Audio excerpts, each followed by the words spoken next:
best thing about van life is going to a coffee shop and getting coffee. So ever since coming to Australia, I feel like a big thing, part of it, is the adventures and the van and everything like that. And we spent a good few months in one of those medium wheel-based, actual proper stand-up vans, which Mike made. Yes, a high roof van. High roof van. Yeah. Yeah, but now we have sold it and we have resorted to a smaller van. I thought it'd be really useful to do a Q&A, a van life kind of Q&A. We don't live in the van, but we've done so many adventures in it. And now that we have experienced the two different vans, Yeah. we can kind of say what's what and which one's good for what. You haven't been doing van life. How long have you been doing kind of the van life for? Well, kind of. I've never full-time van lifed, Yeah. but I've been doing it since the start of COVID. That's when I built the other van, and the purpose was exactly what we do together in it. It was just to extended stays. Also, to mention that, we filmed a video for you the other day about all of how you built the van and what you considered. And so if you are considering buying your own van, if you're planning on getting something and traveling around, maybe doing your own or just buying a pre-made one, it's going to be really useful to know like what we experienced and what you experienced building it and what you considered and the designs and what you thought about putting in. Yeah, and that's really useful. It will also be good just if you are buying a pre-made one, things to consider. Things to consider like what have they done, you know, is there insulation in it and things like that. Things to keep an eye out for to make sure what you're buying is actually good quality. Yeah. So just some tips and tricks to keep an eye out for. So this video is going to be about all of our experiences. We do quite a bit of traveling around, especially in the mountains, and you like the beach. I love the beach. Yeah, you love the beach and surfing, and I love the mountains. So we try and do half and half, like do a few days at the beach, do a few days in the mountains, and kind of do it differently that way. And I feel like those two experiences alone are so very different. Oh, definitely. And each van kind of has its pros and cons for whatever environment you want to go into. Yeah. You know? So... Yeah. So we're going to keep it to like vans in general, but definitely comparing our experience from the high top roof to now the non-stand-up, the lower one. And yeah, this is something that's fairly new, but just from our experiences so far, it's been, for me, it's personally been completely different to the stand-up one, because just the whole setup's different, the experience is different, the sleeping side of things, and just the everyday getting changed and cleaning yourself and all of that is very different. So the first question that you guys asked is, what can you not live without in the van?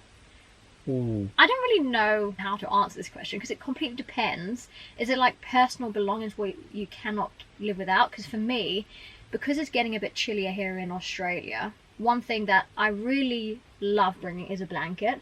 Yeah. I haven't brought a blanket in this van just yet, but normally I have a blanket because it can get that extra bit chilly. You don't have heaters, so just keeping that extra warmth and make it feel more cozy and comfortable. But there is actually one thing that we can't live without, and I've noticed because we don't have it in this van, that is a fridge and a battery system to run a fridge. Because without the fridge, I find we're so limited on how long we can go for. So if the, like, my opinion, if there's anything you're going to do, it's get a battery system and set up a fridge. You can live without it, but these are things which make van life a bit easier. Having a fridge enables you to bring a lot more food. In terms of the colder things, like yogurts we found. Yeah. And the fridge that we have, I'll link it below because it's actually a really good fridge that you found. Do you remember what place we bought it from? Yeah, so we bought that fridge from BCF. There'll definitely be other brands similar like it, but we have two compartments in our fridge. So we have a fridge and we also have the freezer compartment. Which is really good. We found that really handy. Yeah. Not so much now that it's coming up to winter time, but during the summertime, it's really nice to have those frozen foods. Yeah. So we have frozen fruit with yogurt, but now it's coming to winter time. I don't know about you, but I've kind of gone off more of the frozen fruits because it's so cold already. It's definitely like having ice cream during winter time, and I know that so many people like you have ice cream all year round, but for me, I just completely go off of those really cold foods. I can have ice cream all year round. There you go. Yeah. So that's probably the most practical thing that we couldn't really live without. But in terms of personal things, I think a blanket is the best, most luxury thing. Also, it makes van life feel really homely, and because you're on the road quite often in van life, you know, you're living out of it and you're also sleeping and cleaning and just all in such a small space. Having those few more personal luxury items can really add to the experience of it all. Another one is just come to my head, vagina wipes. Because also it can be quite hard to have full on clean showers, especially if you're in the middle of nowhere. Those things are so refreshing when you feel really dirty. And also bush peas and things like that, because a lot of vans do not have built-in toilets and built-in kind of toilet systems. You can get portable ones, but if you don't, you're normally in the bush kind of thing. Yeah, that is actually something though, a luxury item now you mention it, I couldn't live without. Is some form of way to clean yourself to stay feeling fresh. Yeah, but I normally find that wipes are the go-to. Yeah. Because you don't want to get outside and have a cold shower when you're already pretty cold.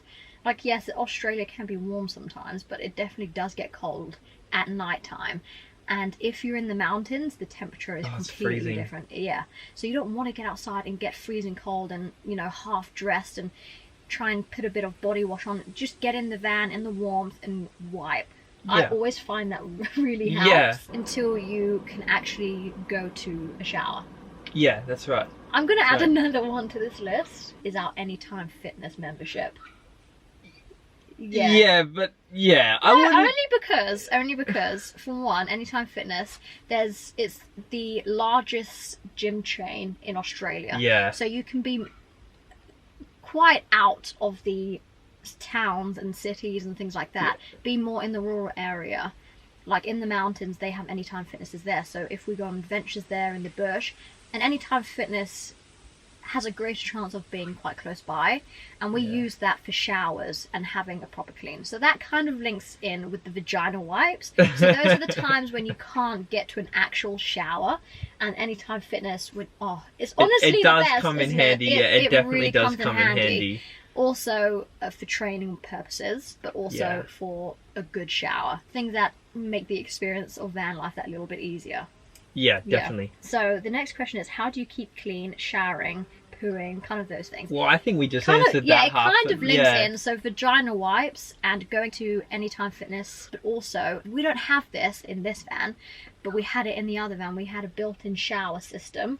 Yeah. It wasn't kind of what you guys might be expecting of a full-in shower. It's one of those taps outside the van. It's a handheld shower head that you would find in any normal shower, just connected to the pump, and it was just on cold water. So it was great to have a rinse and a quick clean, wash your face, but it wasn't something you wanted to stand under for too long. Yeah. Yeah. It's really but cold. It did help when you couldn't get to the Anytime Fitness, and you had been out for a couple of days, you know.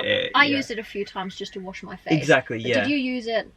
I think we used it for a number of different things, but for full-on showers, I don't think I've ever used it for that. I haven't used it with you, but I used to use it in the hot summers because it was so hot. You could use it when I would go. See, the summer here wasn't actually that hot. Yeah. This year was quite a cool summer, so I didn't really want to get under a cold water shower. I'm a bit soft on the cold. So in terms of going for wheeze and poos, you got to resort to other measures here, bushes and things like that. You have to become comfortable with nature. Yeah. Yeah, and we've experienced a couple of things. Yeah, but you always have to do it like environmentally friendly too. Some of these products say they're biodegradable and things like that, but I normally take those home. So when I use those wipes, we put it in like a separate bag or bucket or something. Yeah. But in terms of toilet paper, we do bring that with us, and then we cover it all with leaves. Or you used to dig a hole, didn't you? The best practice is to dig a hole, Yeah. and that's what we do majority of the time. But if you don't have a system to dig a hole, then you just mound the dirt and leaves over it so it can compost and biodegrade down. Yeah. So that's kind of the side which isn't so great with van life. Also, if you don't have that system inside, you need to go outside. And what I always find is when you're nice and cozy in your sleeping system, in your sleeping bag, and it's cold outside and it's dark, and also when you're in the mountains, there's wild dogs and stuff. No, but for a female, it's so much more effort to go to the toilet. Because you have to strip everything off, and everything is showing. And it's a bit different for guys. It definitely is different for guys. Yeah. The wild dog thing, I G that up just to stir you up. It's not actually that bad. I think about, because when you're in the middle of the bush and it's dark, you just don't know. So I always go really close to the van. I'm like, squeeze it out, and I'm running back inside. I've got to go all out, and just get comfortable with the uncomfortable in terms of those things. So what's the pros and cons of staying in a van? In terms of cons, I would say this completely depends on what kind of system you have set up. But for the, would you say high top roof? Okay, in terms of the high top roof. So the high top roof is a pro in the bigger van. But in saying that, I find it more cozy. Yeah, a pro is definitely the higher roof because you've got more room to move around and all that. But a con to that is it's obvious when you're trying to stealth camp that someone's living in that type of van. During the colder seasons, I would say any season, you can't stand up and you're always bending down and things like that. I would definitely say that it would be easier to live in the higher top van because you can walk around inside and you can do more things inside. But here, less room, you can't stand up. It's, No, that's definitely right. You can't stand up. But I don't mind the low top roof. I find in a low van, and the way this one's set up, we actually have much more storage and usable area that way than we do in the high top van. Yeah, because we don't have a kitchen. Yeah, we don't have all the drawers and things to come out, so our sleeping area is just our sleeping area. And then everything has got a kind of a spot underneath us, which I actually think creates a more comfortable experience having the low roof van in a way. In terms of practicality, like, we don't have everything hand to hand, so things are stored underneath. But just being here, I actually find that because there's more room to sleep, you have all of this area to sleep. Like currently, we have the sleeping system just over there, and we're leaning against our sleeping bags and things like that. You can stretch out more because you have more room. And it's more, I find it more cozy. Yeah, definitely. But we haven't set it up in a way that's more privacy, like more private. So we don't have curtains or anything like that at the moment. But that's definitely something I find really important, because I went on a solo one-night van life thing, and I was so nervous about people being able to look in, and because it's light in here and it's dark out there, you can't see who's looking in. And so when you're trying to get change and everything, it's just a whole privacy thing. Things like that, you're a lot more relaxed on things, like sometimes leaving the car open, or just leaving your stuff out. In the UK, I would never have dreamt of that, because it would just get stolen. Here it's just, obviously it does happen, but it doesn't, in my experience, hasn't happened enough for me to worry about if I accidentally had the keys in the car. Yeah, he did that the other day. We were like, where's the keys? After a big run. And we opened the door and found it in the ignition. But even still, just those curtains take away privacy and all that. Yeah. If you're staying on the side of the road, which you will happen when you're travelling, sometimes you just got to stay at a truck stop. You don't have the curtains. Trucks pull in at all hours of the night, and they light the van up if you don't have those curtains. Yeah. So just even to that is a big yes to curtains. Definitely. So we haven't put any up in this van or the other van. We used I used towels and magnets to the doors. I would also say more the cons of living in the van. If you had more of a 4x4 setup, you can get to a lot more places. But if you have just the standard 2-wheel drive vans, there's only certain places you can go to. But I guess you just stay by the road and stuff. Well, that's right, and it depends that's kind of what what the activities. We did, didn't we? Yeah. But this is the main reason why we bought the 4x4, so we can access the more remote places. So if you have a bigger van, you need more space, and you can only go down certain kind of roads. So it completely depends on what adventures you're looking for and yeah, what you're trying to get out of van life. But this is great to take on more the main roads and more accessible routes, especially just going to the beach and parking up. Exactly. Yeah. But what's great about this van too is because it's smaller, we have roof racks on this one.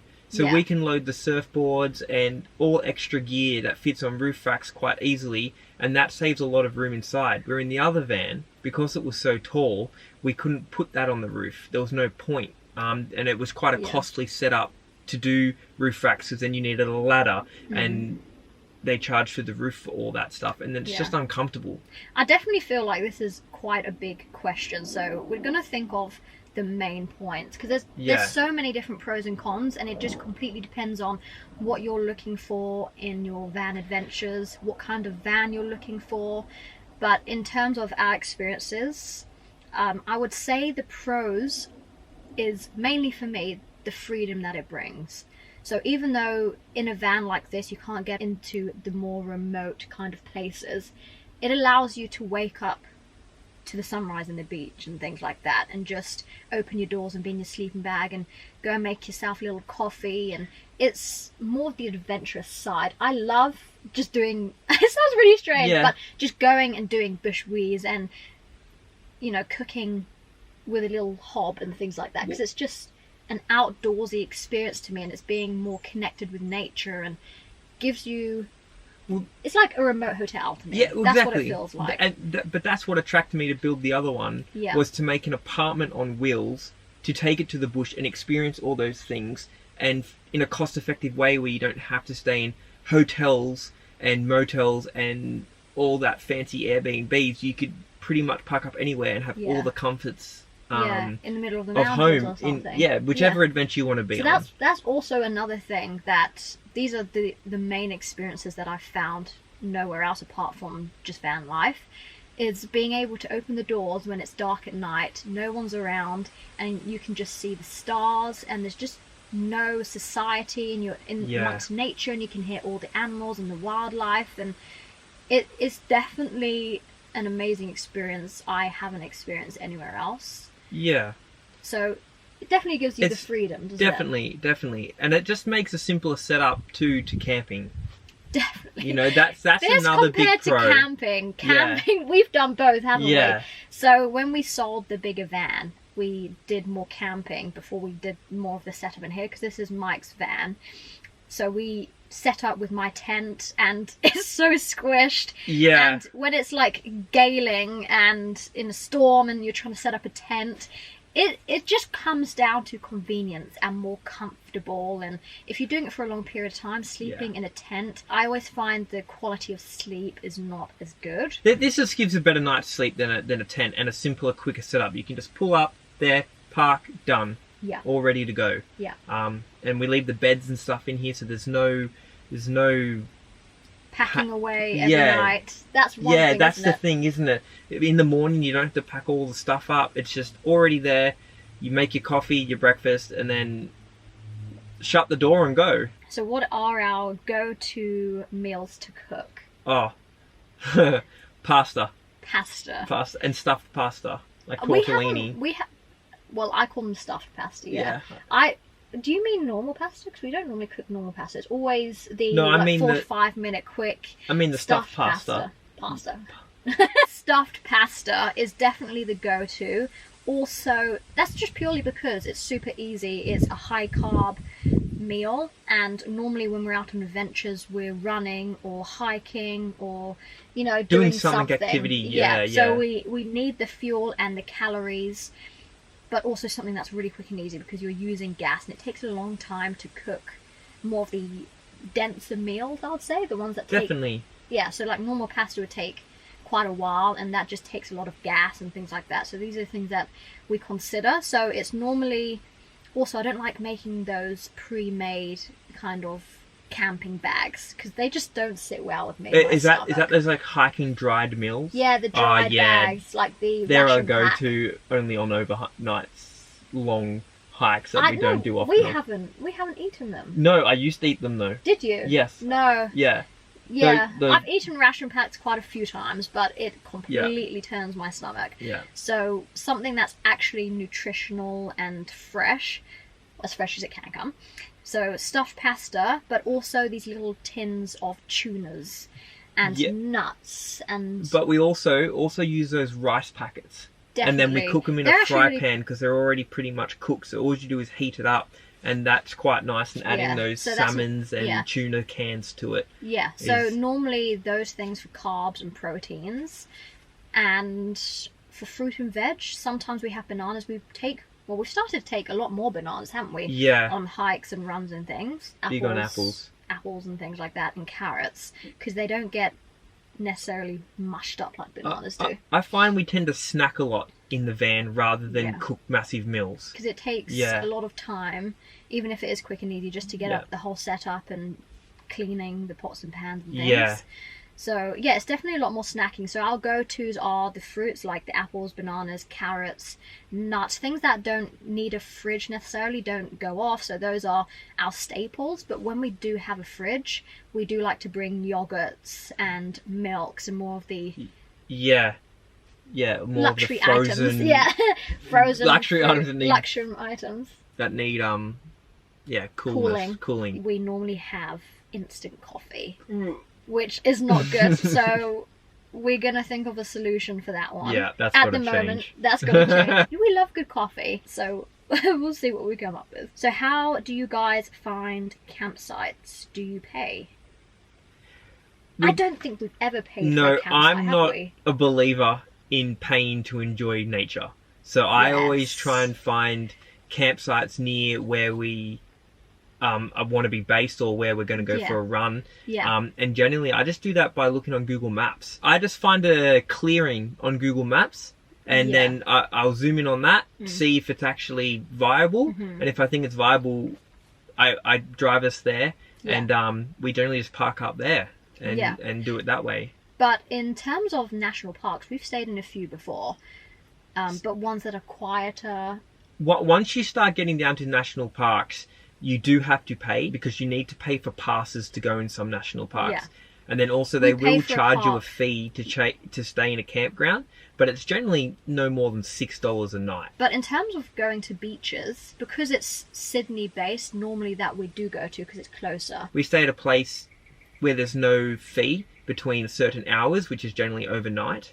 So it's... Yeah, but and you're allowed to camp there. That's the only place where we can really camp. Yeah, exactly. In Sydney, it's busy and you can't camp there. Well, yeah, and when we say camp, we mean stay in the van at these particular spots, not in a tent. But when we go down south to the beaches and stuff down there, or even up north, it's a lot more relaxed towards van life, and so you can just pull up in most car down parks. South? No, up north as well. Oh, up north? Yeah. I haven't done that much with you. No, I haven't taken you up there just yet because we do prefer the south. There's more options for both of the things we like to do. I don't mind, but you say it's better waves. Yeah, I do prefer the waves down there. You just don't park up there for days on end and set up a full-on home system with awnings and tables and chairs. You just keep it relatively small, get your stuff out in the morning to make your breakfast and coffees and all that, and pack it all away. And generally don't stay there for days and days and days, and avoid the peak holiday periods. Season. And that's when they'll move you along. The rangers come and knock on your door and say, you got to get going. Yeah, I've never personally been moved along by a ranger, but I have met other van lifers who have, and it's not that scary. Say, the reason why Mike keeps moving or I keep moving is because the camera keeps going off. Yeah. So you've never been told to move it at all? No. Or have you ever had a ranger knock on your door? Never. No. Even in the big van? Yeah, no one's ever asked me to move along. I'm very much get up in the morning and I'll drive somewhere and then I'll come back again. Really? And that's the key. We did that a few times, didn't we? I've always done that. I've never ever parked up at a spot for days on end because I want to go and explore the area.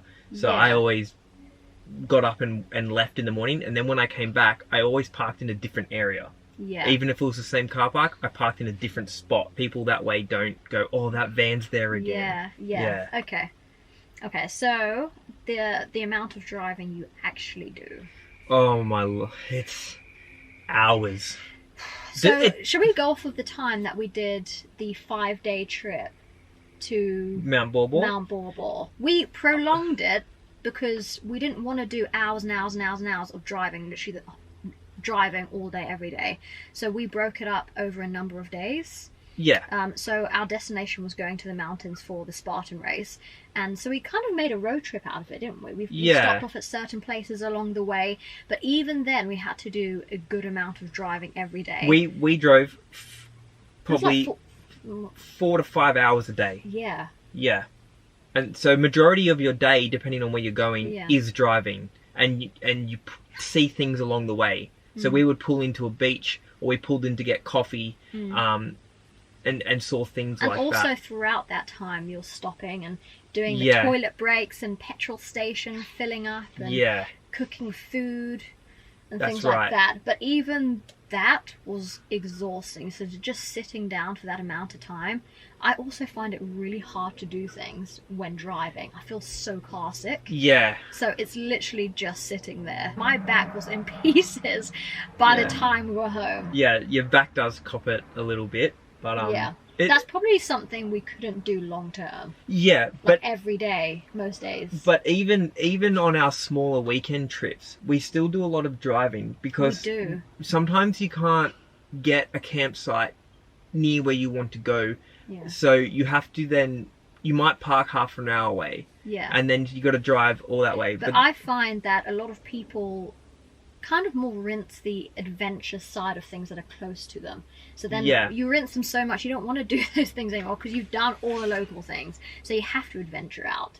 That's right. To get, more of the experience. And then you generally, depending on where you're going, where we go anyway, we always have to drive a minimum of 2 to 3 hours initially to get to where we want to go, and then it's just maybe an hour or two a day depending on what we want to go to, where the town's located, and where the coffee shop is. That's a big one. I would say though, it's gone out of my head. It's gone out of my head. I was gonna say something, I can't remember what it was. It'll come back. Oh, what? Yeah, there you go. Yeah, there we are.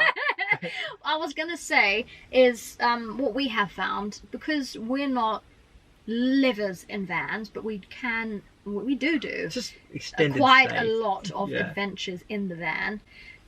I find it really hard, or it's just like a lot of time. It's very time consuming if we're going just for one night or something. So you have to pack. Yeah, we have to pack a lot. Yeah, so I'd say this. I'd put this into the section of the cons of the van life, the short stay kind of things, though. Yeah, you definitely want to go for like 2 nights minimum. Yeah. Yeah. Because once you've packed, not everything in the van, because you normally have a lot of things in here already, but sorted your food and figured out where you're going to go, where you're going to camp, the driving, it's very time consuming. Yeah. Yeah. But also, even when we did the couple of nights away in the van driving, it can be very draining sometimes because you're constantly having to find somewhere new. But sometimes you can do your research and plan all of that ahead, but by the time you actually get there, you might have to change plan quite quickly. We find that a lot. Sometimes we think we've nailed a camping spot. Yeah, and it's not it. And when we get there, it's horrible. Yeah, or there's for whatever so many reason. people there. That's another one too. So this is something I'd also add to it, is those actual campsites, which you do sometimes have to pay for, or those well-known spots to camp. They will always be packed. Always be packed, and for us, it just completely takes the tranquility of just the whole experience and being with no one around and nature and things. Yeah, definitely. So we actually had that the other day where we were desperately trying to find a spot, weren't we? We had to do an extra hour or two of driving because the camp spot that we thought would be good Well, actually, 2 of them, wasn't it? Yeah. 2 of them that you used to go to were just rammed. In terms of getting that more secluded experience, sometimes it doesn't always go to plan, and you need to change things quite last minute. In fact, that's actually another good point to why we've got the 4-wheel drive. Because to get that secluded experience, it's quite hard to do that in a 2-wheel drive van. Sometimes in the higher van, it is it's even higher off the ground than this van. Yeah. That could get us more spots as well. What, you're talking about the bigger van? The bigger van. Yeah. That's a pro to it. You know? But... Yeah. Yeah. It all depends where you're going to. Yeah, it does. Yeah. So what is the funniest and worst van life memory? That's a hard one to think of on the spot. Do you know what? The first thing that comes to my mind, it might not even be quite related to this. Yeah. But just the funny times that we have together. Like when we're cooking and we have the whole van open and it's good weather and we play a little music and we're having a bit of a giggle and a dance along. And we're just cooking and having a good time. Like, these little special moments are what stay with you forever. Definitely. Yeah. Definitely. So that's just the first thing that pops into my head of when we were cooking together. It must have been a couple of months ago, but I don't even know where we were going. But we just had the whole pull out and we were cooking some, maybe coffee, like breakfast. Oh, it was breakfast. Yeah. And we were doing like... Do you remember? Yeah, we were going to Mount Baw. Mount Baw. Yeah. And I was using the tap to wash my face and we were just having a good time. Yep. That's definitely a great one. Just being able to experience that, and those are moments and things that you really appreciate having a van. Because you get to enjoy those special things. Yeah, I've got a good memory. I don't know if it's funny, but I find it funny. Yeah. And I was by myself. Oh, and, I thought you were going to say something me and you. No. Unfortunately, it was by myself. Was this the time before me? Where you? Yeah. This is in the big van, and I was camped up in Queensland, and I was just eating my breakfast alone. What did you have? I was eating... croissant? No. I was being healthy because it was post-surf, so I didn't be interested. I was having a yogurt pot, and I was eating, I think, some steak and rice. What? Yeah. You were eating a yogurt pot and steak and rice? Like one after the other. But a bush turkey came out of nowhere. And I accidentally spilt something on the ground. Oh, so he came and got rushing. It. And then I was like, I wonder if I can make a friend here. Anyway, so I gave him just a little bit more. And then he just hung around me for the next hour while I was chilling. He just sat at the door. Yeah. See, animals love. Or another one on that same trip coming back. I woke up in the morning, I was watching the sunrise, and I was like, this is really beautiful. Anyway, this trail of chickens in the middle of the bush just climbed. Where were you? That one was at were you on North the beach? New South Wales. I was a bit around from the beach, but this trail of chickens just came out and then just off into the bush again. Okay, actual funny moments. Mine's definitely up there when we got the other van stuck. That was funny, but not at the same time. Have we? I have mentioned it a few times, but another funny memory, a little bit further back, is when Mike decided to drive the big van that you guys would have seen in a few videos back. I decided to go down a track that Loz said, don't go down there, we won't get back up. And I was very overconfident, and it quickly faded when it got stuck in the mud and then couldn't get back up the hill once a friendly four-wheel driver came down to get us, and I had to ring my mate to come out with his four-wheel drive. So he towed us out, and then there was another steep bit that we got stuck again. Yeah. And then we had to get your friend to help us. But this is the scarier thing, guys. If that happens to you in the middle of nowhere... You've got to know how to get out. If you go into those places by yourself, you can actually take recovery gear, and just a few YouTube videos will actually show you how to get out of those type of situations. But they'll also show you how to avoid those situations. That was another memory. Lesson learnt, but also something to be aware of if you're going to be in more remote areas where help isn't really a phone call away because there's no signal as well. That's also another pro to van life. So things come up all the time, is sometimes just not having that signal, and it forces you just to disconnect with the online world. And in a way that's really great. In a way it can be a little bit annoying when you're trying to do stuff, but it forces you to just take a break from everything and enjoy what's actually in front of you rather than what's in your face kind of thing. Well, we haven't thought of the worst thing. look, first world problems. But in the van, when it had been cloudy for a few days, and the batteries all ran out. Oh, yes. And we lost, this is in the big van, yeah. and we lost our water pump. We lost our way. Oh no, we could still cook, but we lost our fridge. Yeah. So we had to really be conscious of not opening it to try and keep it cool. No, because all of our frozen fruit just like kind of leaked and went really mushy, and I think we had meat in there too. Yeah. But luckily, the fridge does naturally keep a little bit cooler. But everything, we had no lights, no system, no charging ports, nothing. Yeah. Yeah, that was one thing. Probably one of it's not the worst memory. It was but it made it a lot harder than it needed to be. Yeah. I don't really have a worse memory apart from that though. Yeah. It's always been more good experiences. Yeah, that's right. Like nothing terrible's ever happened. No. Just inconveniences more than anything. Yeah, but if you are on a longer trip and that happens for a longer period of time, it can be quite bad. When you can't charge anything and you have no systems going and no lights, no fridge, and your food's in there. It can get not too great. Van life definitely teaches you to be a problem solver. Yes. Yeah. Yeah, and you have to be quite handsy, so things can go wrong and you need to know how to fix it. So if you're going into the more remote areas, you definitely need to be aware of those things. So what is your van setup? Sleeping, cooking, getting clean? I think we've touched upon all of this. I think so just too. Just briefly. We sleep on a kind of like a self-inflating thick mattress, and then I also roll out my swag, which is kind of like a single person sleeping tent type of thing.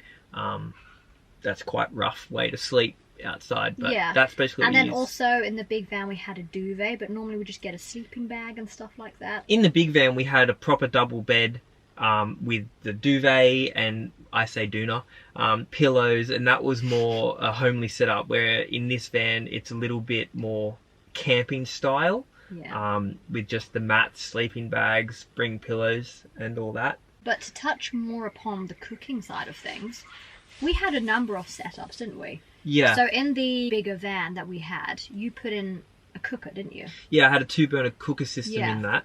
And then... But we hadn't actually used it because you have to connect the gas in order to use it. So we just used one of those little portable canister canned ones. And I feel that is so much better because you can put it anywhere, and if you want to cook by the beach, you can just put it on the table by the beach or something. Yeah, it's definitely more user friendly. But when we want to do those bigger cooks, we have a 2-burner stove that connects to your LPG gas bottle, which we used a lot as well. A lot of the time we ended up cooking outside of the van when it was nice and kind of on the ground or on a bench if we had it. That's the pro of it, but also I'll say the cons is that it takes a little bit longer to cook meals because you don't have 2. Yeah. You just have 1 burner.